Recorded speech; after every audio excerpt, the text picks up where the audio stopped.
In days of yore, men's backs got sore, moving things by muscle. Aladdin was the only one who didn't have to hustle. He merely rubbed his magic lamp, and a genie did his bidding.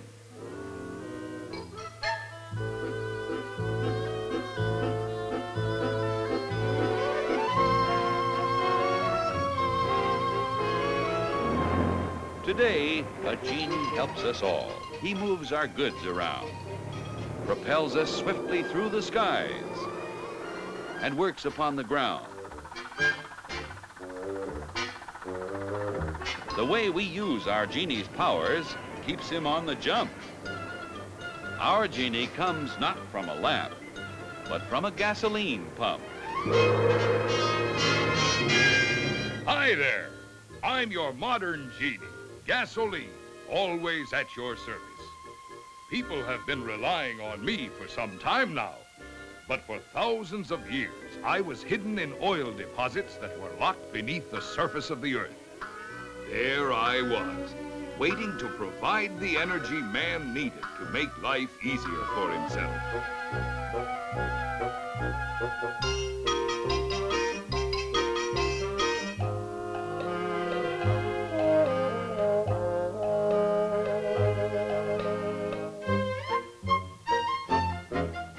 Just as I'd about given up hope, it happened.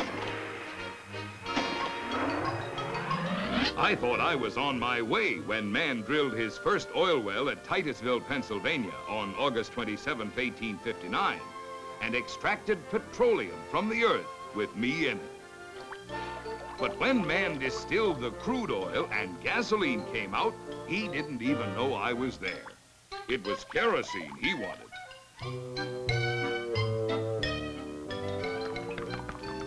I was considered just a waste product and given the old heave-ho. For years, I was thrown out of more places. No one wanted gasoline. Finally, in 1893, the first horseless carriage was built and powered by a one-cylinder, 4-horsepower gasoline engine. And it looked like the start of my career.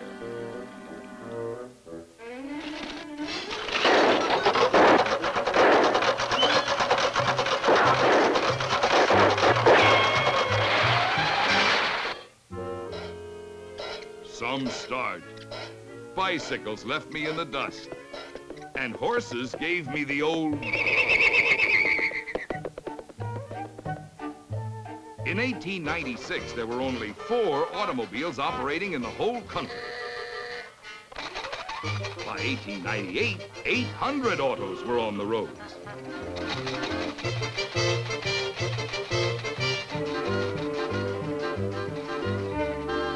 Soon, throughout the world, people began to call for gasoline. La gasolina. A spot of petrol, please.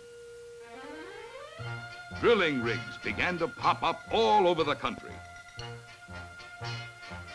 In the early days, the refinery fellows could get only 9 gallons of gasoline out of each 42-gallon barrel of crude oil. No matter what kind of still they used, only 9 gallons came out as gasoline.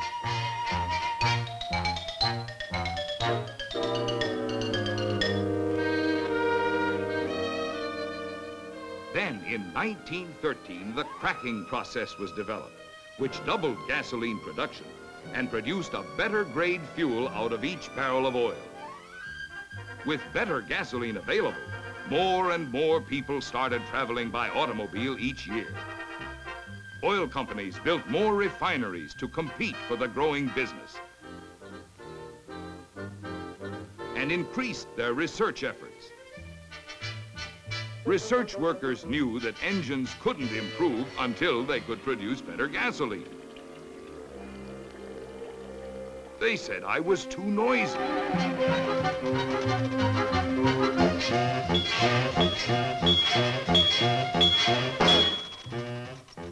That I left carbon deposits. that I was gummy and made the valve stick.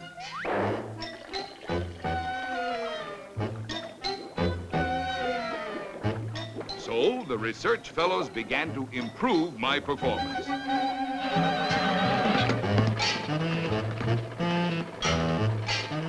They used chemicals to get rid of my gumminess. I had more pep, but I still had a knock the boys didn't like.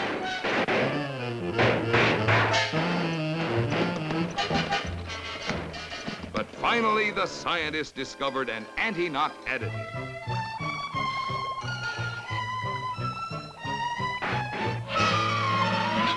Boy, what a difference. I thought I was doing okay, but oil men are never satisfied. They invested more money to build better refineries and hired more research people. The next thing I knew, the research scientists were looking inside of me. They decided that I had a bad case of moleculitis. So they developed special refining processes to rearrange my molecules.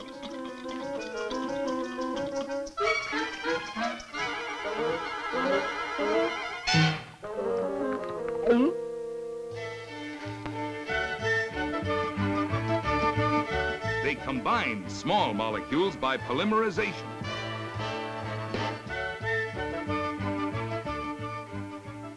By alkylation, they lengthened different ones.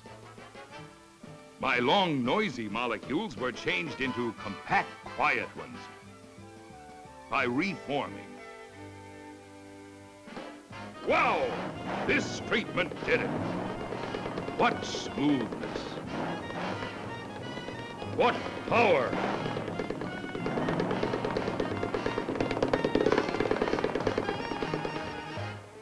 150 million gallons of gasoline have to be produced every day to keep our 68 million cars and trucks rolling. It's a complex problem to make sure that gasoline is always available at pumps throughout the nation. To stay ahead of competition, the oil industry carries on a costly worldwide search for new oil deposits. Oftentimes, it costs more than $250,000 just to drill a well. Yet 9 out of 10 exploratory holes are dry. 9-to-1 odds against finding any oil at all.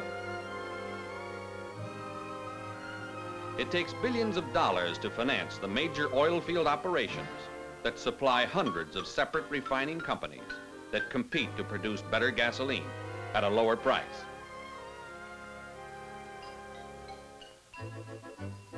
Every day, more than 1,000 competing transportation companies move millions of gallons of oil and gasoline by tank cars, trucks, ships, barges, and pipelines.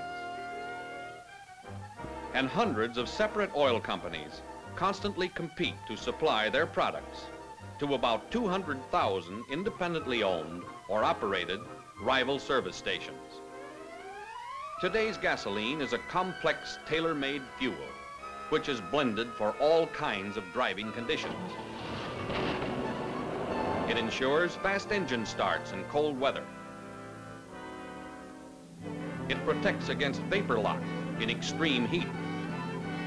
And it has built-in power to flatten out the steepest hills.